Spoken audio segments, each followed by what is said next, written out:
Welcome. Tonight we're telling a story from media history, but honestly, it feels more like some kind of technological haunting. It's a case of signal piracy, video piracy, really. So bizarre, so technically demanding that even now, 38 years later, it's still completely unsolved. We are talking about the Max Headroom broadcast intrusion. So what we're going to do is basically walk through the fragments, the bits of evidence, the source material we have, just to try and understand why this anonymous act of, well, digital vandalism became one of the strangest TV crimes ever. You know, a crime with no clear motive, no political point, no ransom demand, nothing. And still, today, no culprit. Let's set the scene. It's Chicago, Sunday evening, November 22nd, 1987. Okay, so about 9:15 p.m., people are winding down watching TV. Channel 9 WGN-TV is on. The local sportscaster, a guy named Don Rowan, he's just finishing up his segment, talking about Dale Burr's winning against the Detroit Lions. You know, pretty standard stuff. Everything's normal, completely routine. And then bang, the signal just cuts out. Regular TV just vanishes. The screen goes black for a second, flickers, and then it's hijacked. And what appears is someone wearing this really distinct, thick, molded Max Headroom mask. The figure's moving really jerkily, kind of spastic. But here's the thing about this first hit. It only lasted maybe 30 seconds. And it was just visual. No sound came through with it.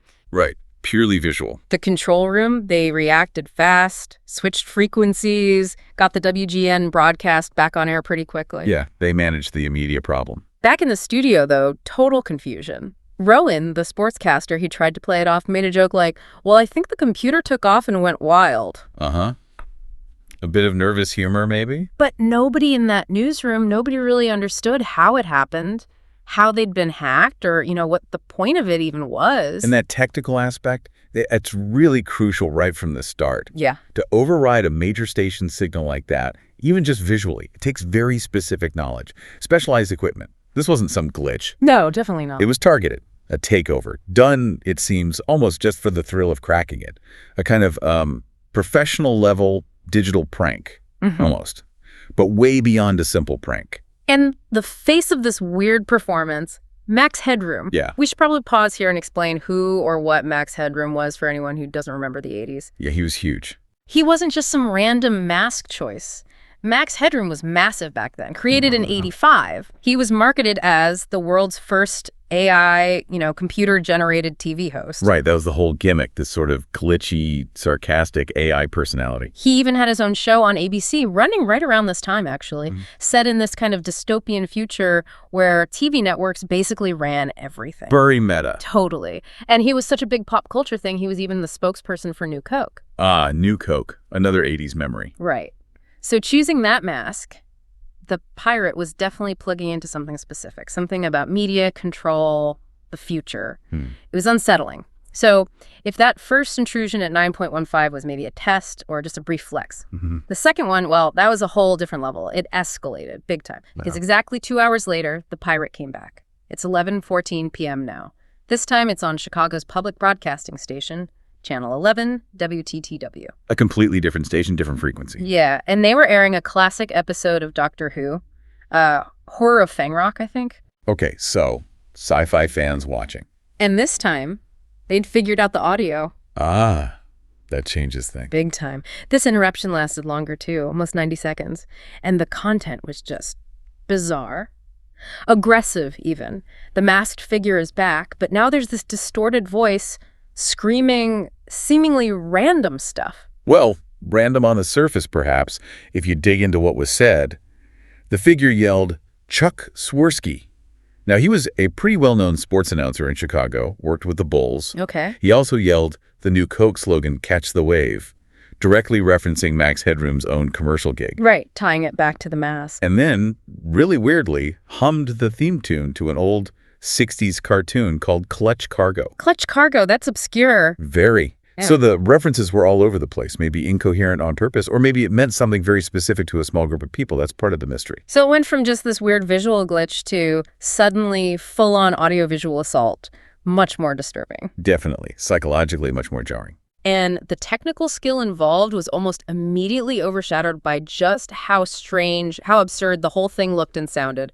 Because this time, the pirate also made sure it was unforgettable visually in a much more shocking way. They included imagery, Well, including showing a sex toy, and even briefly a view of the person's exposed backside. Which for 1987 broadcast television. Unheard of, utterly jarring, breaking a huge taboo on public airwaves. Absolutely. So you can imagine the reaction. It was instant. News stations, WTTW, WGN, phones ringing off the hook. Hundreds of calls. People were shocked, confused, some were angry. Understandably. It's intrusive. It's unsettling. Apparently, the most memorable call WTTW got was from this one woman who was absolutely furious she'd missed part of Doctor Who. Priorities. Threatened to smash her TV, apparently. That kind of gives you a measure of the chaos that night in Chicago. Yeah, it hit a nerve. Predictably, the authorities got involved very quickly. The FCC, the Federal Communications Commission, and the FBI. They don't take kindly to hijacking broadcast signals. Not at all. They promised they'd find whoever did it, talked about serious penalties, a potential $100,000 fine, maybe a year in prison, or both. But finding them, that was the challenge. And this is where the technical side gets really interesting again. See, this wasn't like hacking a satellite feed, which the FBI was actually getting better at tracing around that time. Okay, how is it different? This involved intercepting a terrestrial microwave link. Think of it like a very focused, high-frequency radio beam shot directly between 2 points. Like from the TV studio to the main broadcast tower. Exactly. Point to point. Highly directional. These operate in what are called the broadcast auxiliary bands. To break into that signal, you need some serious gear. Like what? Powerful, specialized microwave equipment. Highly directional antennas. You'd need to physically position yourself somewhere with a clear line of sight to that microwave path. Wow. And you'd need enough power to literally overpower the station's legitimate signal coming from the studio. The estimated cost for that kind of setup back then, maybe up to $100,000. So not just some kid in their basement. Absolutely not. This required significant investment, planning, and technical expertise. It immediately narrowed the field of potential suspects. And the FBI, they had caught signal pirates before, right? When there was a clear reason. Yes, they had some recent successes, which makes this failure stand out more. Like, wasn't there that Captain Midnight guy? Right, John McDougal. That was 1986. He was a satellite technician himself. He hijacked HBO's satellite feed to protest their subscription prices. And they caught him. Within days. Because he used a satellite uplink, which was more traceable, and he had a clear motive. The price hike. His message was obvious. Okay. And there was another one. Thomas Haney, also 1987. He hijacked the Playboy channel feed, but he replaced it with religious messages, telling people to repent. Again, a clear motive. Religion. Exactly. And again, they traced the signal, caught him, and he was convicted. Clear motive, traceable method. But the Max Headroom pirate, that was different. McDougal wanted lower prices. Haney wanted repentance. This person had no stated purpose, no demands, no clear message beyond chaos and pop culture references. Just this bizarre performance. So the FBI hit a wall? Pretty much. They investigated thoroughly, but couldn't pinpoint the source. They did find one crucial clue, though, from analyzing the recordings of the intrusions. What was that? Faint horizontal lines on the video. Scan lines. The kind you get from standard consumer VHS tapes. So it wasn't live. Exactly. That was huge. Yeah. It meant the pirates weren't performing this live from some hidden studio during the hijack. They had pre-recorded the whole thing onto a VHS tape. And they just played the tape into their broadcast equipment. Precisely. They likely set up somewhere quiet, maybe a warehouse, an empty apartment, somewhere in the Chicago area with that crucial line of sight to the microwave link. They filmed their performance, edited it onto VHS, then took their gear to the location and transmitted the recording. That shows even more planning. Preparation. Absolutely. Forethought, planning, execution. But still, the location, the identities, remained a complete ghost. The trail just went ice cold. And it stayed cold. But of course, theories popped up over the years. People trying to make sense of it, trying to give it a motive the FBI couldn't find. Naturally. A vacuum like that invites speculation. One idea floated around involved a performance artist, Eric Fournier. Apparently, some of his later work on YouTube, like way later in 2006, had a similar kind of avant-garde, glitchy style. But the sources we looked at suggest that's pretty thin. The timing doesn't really line up for him to be the actual guy in '87. Maybe inspired by it later. Perhaps. But likely not the perpetrator. Seems like reaching for an explanation. Yeah, feels a bit too neat for something this weird. The most credible theory, the one that really got traction, especially in, hacker communities online came much later. It was from a computer programmer, goes by Bowie J. Polk on Reddit. He claimed he was actually part of that Chicago hacking scene back in the 80s. Okay, so someone potentially on the inside track. Right. And Polk told this story. He said he met these two guys, he called them J and K, at a party shortly before the intrusion happened in 87. He described J as kind of socially awkward, maybe on the spectrum, but a known broadcast hacker type. And Polk felt J's way of speaking, even sped up, matched the voice on the pirate broadcast. Interesting. A potential voice match. And Polk claimed he overheard J and K talking about something big they were planning. When he asked them about it, K supposedly leaned in and just said, "Just watch Channel 11 later tonight." Wow.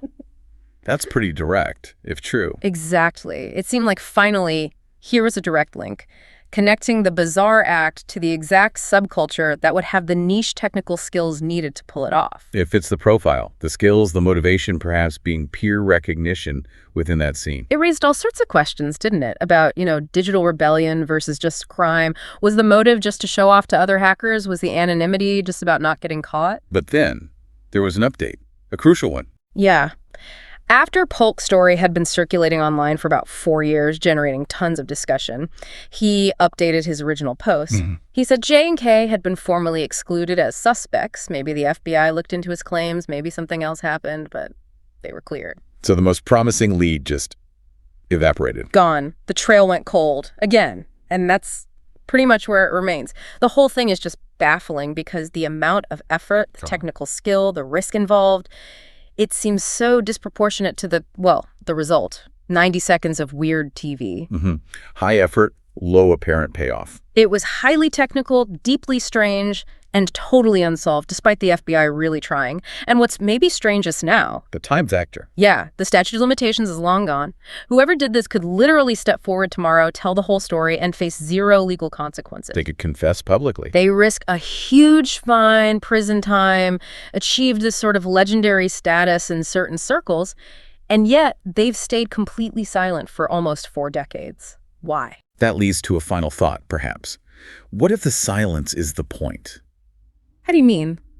If the goal wasn't fame or money or politics, but simply the ultimate technical challenge, the pure, anonymous spectacle, solving the puzzle just for the sake of solving it, proving it could be done. Like climbing Everest because it's there? Sort of. In that case, revealing their identity now would actually diminish the feat.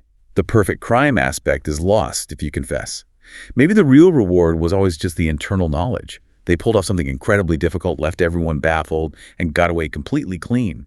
The silence preserves the mystery, the legend. Maybe the point was just to create this enduring question mark, a digital ghost in the machine that we're still talking about all these years later. It's certainly one possibility for why they remain anonymous. The ultimate, untraceable act of digital performance art. A truly unsettling thought to end on. We hope you will join us for our next story.